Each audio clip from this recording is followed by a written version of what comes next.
Well, we've got 3 stories tonight. I'm not deviating from Finn's format because, we're not doing that. The lead mill. Have you heard about the lead mill? I have. The lead mill. What, the lead mill up north? The lead mill up north in Sheffield. Now, is that where Wandish were playing last night? No. Yeah. Was it actually the lead mill? I don't know. Anyway. I don't know. In the area. Apparently, they've been given a year to get out. The current tenants. Now, it's a bit of a strange story because the first story I heard was they're going to close the venue. Shocking, and there's a big hoo-ha about it, and everyone's going, no, this is an institution. Because any time an independent venue closes, it is a crisis. It is a crisis. And you need to fight for it. So they have been, they've been there since 1980.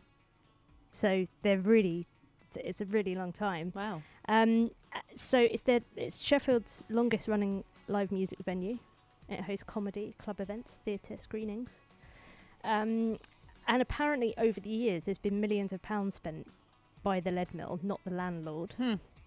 On what was once a derelict old flour mill.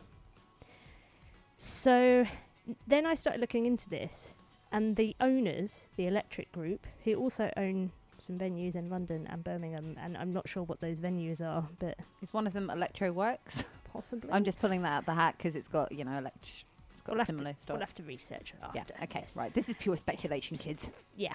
So apparently they are saying that the lead mill isn't closing, and that actually it was being invested in a year's time, having a refurbishment to make room for some luxury flats. I don't know. Well, they're saying it's going to be better equipped as a venue for performers and audience, which sounds highly suspicious to me. But I don't know. I'm cynical about these things. But yeah, it all sounds a bit weird and a bit vague here, because the tenants are kind of going, and they're leaving. This is, and saying the venue can't be allowed to close. But the landlords are saying, oh no, we're not closing. We're just doing it up a bit. You kind of go, oh right. I don't know. Maybe it's just like I'm skeptical. Yeah, I think it's. I have a healthy distrust of landlords. Yeah, and I think that everyone should. Everyone should. If you've ever rented a flat, or if you've ever, if you've ever lived in London, if you've ever rented, you gotta have a little. You have to have eye on them. Yeah, you have to keep an eye because terrible things do happen, and particularly like in London with. My experience is based in in London.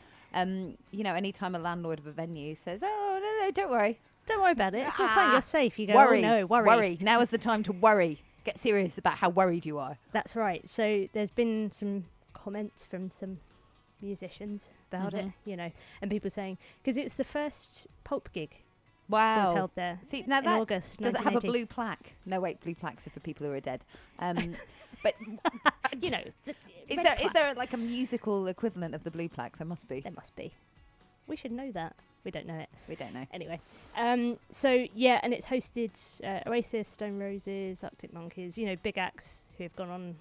Well, small at the time probably, and then because this is what independent venues do. That's right. They are the place where people learn their craft, or maybe they're on stage for the first time. Yeah, and not just That performers. was Pulp. There was a quote from Jarvis saying that their bass player was getting feedback from the amp, and he didn't know how to play, and he freaked out. So he was walking away from the amp and fell off the stage.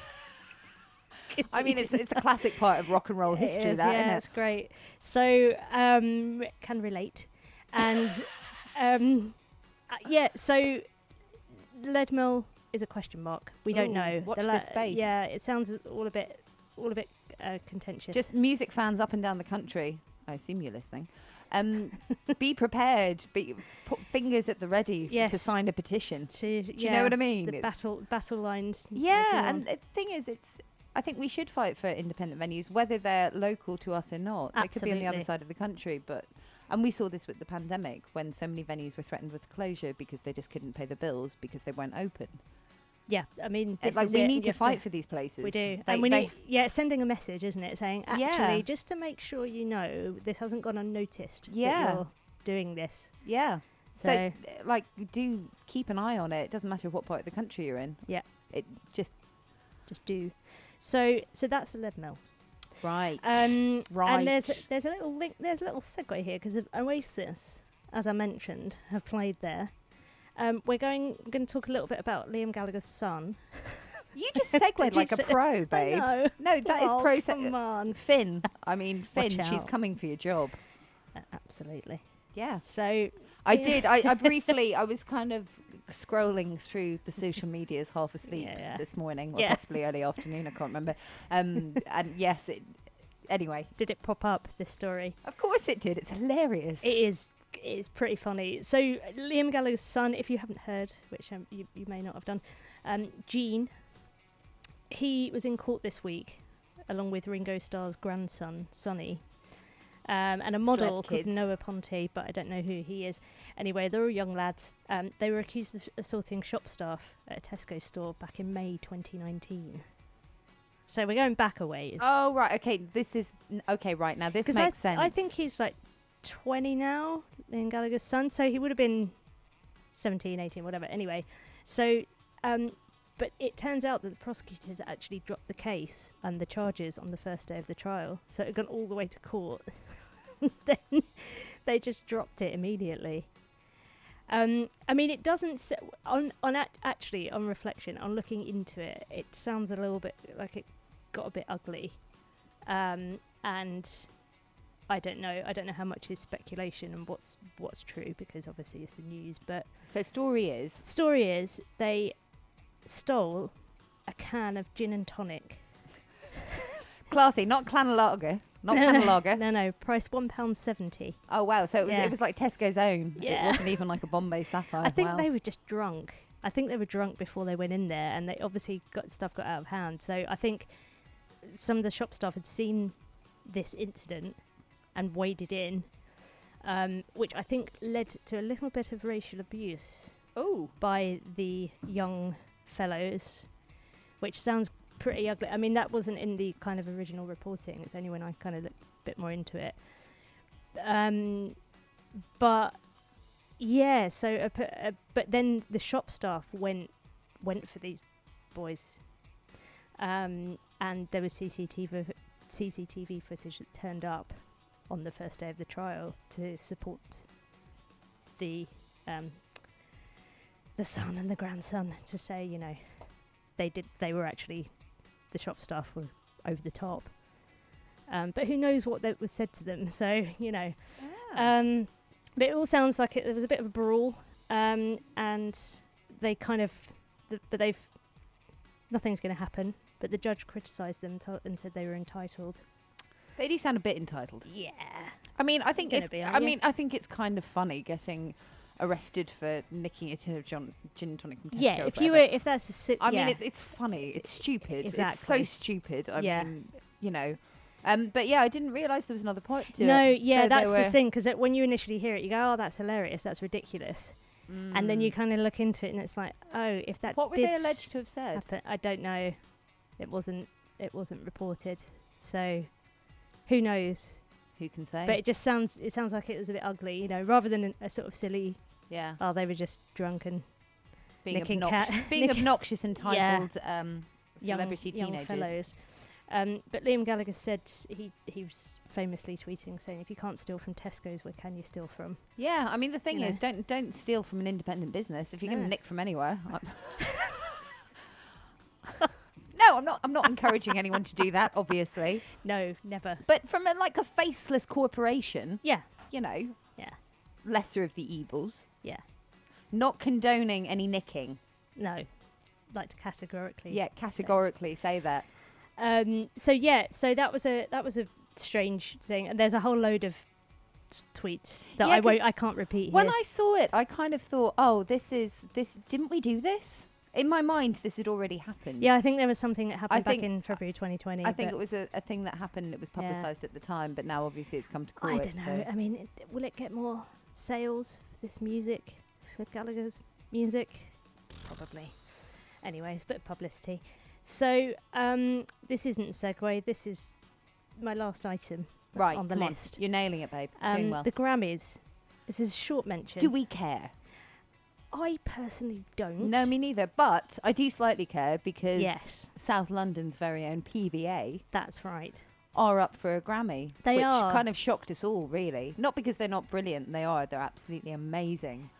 Yeah, it's but well just like deserved. any band that's played the Windmill being up for a Grammy is totally like, really? What? Yeah, it's like, go on, you know. Yeah. So they are up for, they're in the Best Remixed Recording category for Talks. It's the Muramasa remix. But there are 70 categories. And it's on tonight, by the way. Seems a bit excessive. It's tonight.